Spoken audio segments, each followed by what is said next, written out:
All right, welcome to part 2 of the Big Tune Battle series. You know, we're going to be talking about stories. So where I left off last time was the critical mistake that we made. We made some critical mistakes, but they turned into blessings. Okay? So we made some critical mistakes that ended up turning into blessings in the end. So it was time to battle. The way the format was, you had two producers, they call you to the stage, they put your name up in lights. I mean, it was fly. It was dope. These dudes, they shout out to Red Bull for putting on an event, and the guys who put it on, they weren't just Red Bull. They were also an independent group that teamed up. Shout out to all you guys. You guys did a wonderful job. So the way it works is they call you to the stage if you've never seen it, and then there's one guy on the left and one group on the right, and then they play the beats. You play your beats, and then you just kind of rock to it, and then I guess the crowd cheers or whatever. So we made some critical errors. Okay, so the first critical error we made was this. We were anticipating the first round being easy. So we said, let's put our shit, like we had some shit that it was, no, like we had some real shit that was like, we finna take everybody out. The critical mistake number one was we wanted to take those for the later round. So we had them play that like round 2, round 3, you know what I'm saying? Because we felt like that when we make those later rounds, they're gonna be harder. We're gonna be facing harder competition, so we should save our best for last. So when we do get to the finals, you know, that was gonna be the shit that just take niggas out of control. You know what I'm saying? That was mistake number 1 in the battle. And I'll tell you why in a second. The mistake number 2 we made was that because we were in the West Coast, because we were in LA, we thought the people would kind of vibe to a West Coast vibe, right? We thought they would vibe to a LA vibe. And so we were wrong on both of those accounts. So they play our beat, the first beat is like a West Coast type of beat. The shit was banging though.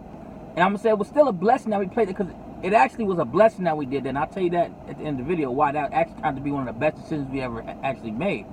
So we play the beats like a West Coast beat. So then I catch the Holy Spirit or something, I don't know what, and I just start doing the crit walk. I get on stage, I start crit walking, I start wilding the fuck out, right? I guess I don't know how to act. It's my first time on stage. I got my lokes on, the West Coast spirit hit me, you know what I'm saying? It's on video, so like it's all documented. So I just start crit walking on stage, and you know what I'm saying? And you know, the crowd, they start going wild a little bit. So I start doing the antics, you know, being a showman, and the crowd start going wild, you know, so that was fun. It was fun. We played that was a West Coast beat. Now the guy we battled against, his name was Pal Slaps. And at the time when, you know, when the battle's going on, you know, he plays his beat. I'm thinking it's cool, whatever. You know what I'm saying? It's cool. But I ain't gonna lie. When I was in the zone, so I really didn't get the chance to hear it. Like, you know what I'm saying? You in your own zone. You just, you know, But when I went back and saw the footage, that motherfucker played a monster. He whooped our ass. And just to be clear, we lost that first round. We got put out the first round. And when I say it was not controversial, like that motherfucker whooped our ass. And he played a banger. I went back and I was like, damn, he killed us. And so ended up getting put out in the first round, right? But it was all good. I wasn't tripping. It was a battle. I felt a little certain type of way. You know how you feel a little bit type of way. Just like, I just lost. Because, I mean, it's in front of 300, 400 people. And you got people that are brung, you know what I'm saying?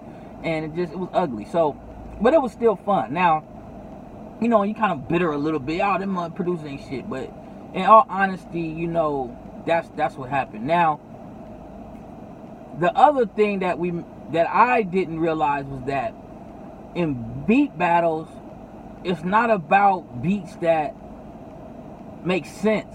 And that's where I made the mistake. I'm used to producing for artists. I'm used to selling my beats, right? I'm used to going to artists, getting checks, selling beats online. So I make beats that artists can actually use.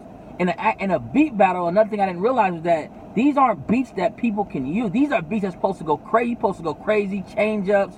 Like one dude put like Guile from Street Fighter, like Sonic, boom, and he was like, boom. I was like, that shit was crazy. So it's like, you're supposed to get crazy as possible. So I didn't really know that at the time, because I'm like, you just gotta make dope beats, you know what I'm saying? And like, of course I knew you wanted some aggressive stuff, so we had some aggressive shit. We had some shit, but we didn't play it the first round. Pal Slaps, he slapped it on the first round, because I guess he probably already been in battles before. He knew, yo, bro, you got to go hard that first out the gate, because the guy you going against may not be saving his best for last. He probably just come out the gate trying to smash so he can get out that first round. Because technically that's probably the hardest round, because you you haven't heard what any of us do. You know what I'm saying? So that's the one where you really coming in blind. You know what I mean? So after that, you kind of know the guy who won. I think his name was DB. He had some shit. Like that final round was crazy. Like they had some stuff. I was like, wow, how are they even doing that? You know, they was crazy. So you know, if I had to do it over again, I would probably win the battle because I know the format of the type of beats that would win. So I would do a lot of bass heavy, synths going crazy, like stuff that I love to do anyway. I could do that. But anyway, so we get put out. You know, it was cool. You know what I'm saying? But it's the blessing in disguise. So this made it all worth it. I'm glad I lost in the first round and played the beat we played because it altered the course of my life forever. Because in the crowd was a legendary producer by the name of DJ Battlecat. Yep. And I'll probably do another video. I'll do some Battlecat stories, you know. So this will probably overlap with another video about how I met Battlecat and stuff like that, and what I learned. But a guy named DJ Battlecat was in the crowd, and so I'm part of the time, and myself were big Battlecat fans. Right? I'm from the West Coast. I mean, he's a legend to us. You know what I'm saying? He's a legend. Period. If you don't know about musically, a sound that nobody can touch, nobody can emulate. He created his own lane, his own sound. You know what I'm saying? He had some good commercial success, but from a master to craft, if you know the craft of music production, then I mean, you know, like he's bar none probably the best. He's in the top tier, right? He's in top tier of music production, like guys who master the craft. And where your favorite producer, Battlecat is your favorite producer. So anyway. And in the crowd, we just say, yo, we got to pay homage. Like, hey, what's up? You know what I'm saying? Similar to when I met Stevie Wonder. You just pay homage. Like, what's up? And he's like, what's up, man? But he was like, I like that first beat that y'all played. I liked y'all beat. But the reason why he liked our beat was because it was a West Coast beat that sounded like a Battlecat beat. So he was like, yo, I love y'all shit. So right there, playing that beat built like a camaraderie because he was like, y'all shit was dope. Like, I was really feeling y'all. So everybody else was like, yo, we looking for battle shit, like in terms of battle, you know what I'm saying, heavy, crazy beats. But the West Coast beat we played caught Battlecat's attention, like, yo, that shit was dope. You know what I'm saying? That was his vibe. So then, long story short, we exchanged numbers, and we link up later on, and, you know, I mean, we get a studio next door to him, and it was just an amazing experience. So we'll get to that in another video. But anyway, that's how we ended up linking with Battlecat. So to close out the Red Bull Big Tune, I mean, it was an awesome experience. The night was over. You know, all the producers shook hands, man. Congratulations. It was a couple of salty faces, though. And the funny thing about producers is, low-key, we hella competitive. You know what I'm saying? Because, you know, motherfuckers would lose, come back to the little circle because we had our own little group. You know what I'm saying? Our own little section off. And they'd be a little salty after losing. You know what I'm saying? Oh, he ain't shit. Oh, man. You know what I'm saying? So you know, it was a lot of salt. It was a lot of salty, you know, feelings. You know what I'm saying? You know, I feel like I was one of the most cool ones because I wasn't really tripping about a battle. You know, I just said a few things like, these niggas, they ain't selling no beats though, man. They can't make no hit records. You know, that type of shit I was on. You know, like, man, y'all making all this crazy shit, man. You know, so I make real music. You know, that was probably my defense. You know, ego, like, you know, being shattered a little bit from losing on stage. But you know, a lot of guys was really upset. You know what I'm saying? They was upset. You know, but a lot of guys congratulated. At the end of the day, it was all said and done. We congratulated each other, gave each other handshakes, you know, because we're still a brotherhood. You know what I'm saying? It still was a brotherhood. It just, you know, you just got beat in front of 300-400 people.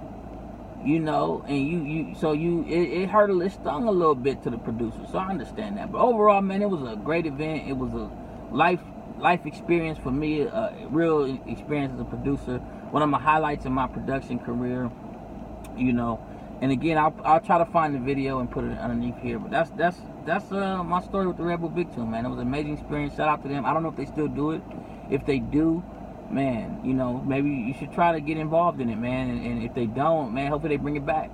Because I think the new crop producers in there now, I mean, we need these things back in the community. I mean, that's what was making it fun, but it was still an underground thing, you know. And I was participating. I was helping build this thing, man. Something that I love, man. I'm like Tony Hawk. What Tony Hawk is skating, Postman is in music production. You know what I'm saying? It's like, that's what I did, man. I helped build this community. I was a part of all the stuff that was going on and helped organizing it in the background. People would consult with me, like, hey, what should we do here? What should we do here? Y'all didn't know that, you know what I'm saying? I was the only one doing, I was doing the live Ustreams and the community and everything, you know what I'm saying? So it was not, that was my only battle. I did some other battles. I'll talk about my other battles in different videos, but that was my Red Bull Big Tone experience. Also, I'll put down there free ebook. If you ain't got your free ebook, see Selling Beats on YouTube. Again, there's nobody on the planet knows more about YouTube than me when it comes to music production. I mean, there's no way they can, because I've been on here longer than everybody. It's documented. I'm going to show you how to get your beats to the top of YouTube, sell like crazy in your sleep, stuff like that. And it's free. So, I mean, hell, at the end of the day, it ain't like you're paying for it. Just put your name, just 90%, click down there and then just download the free ebook.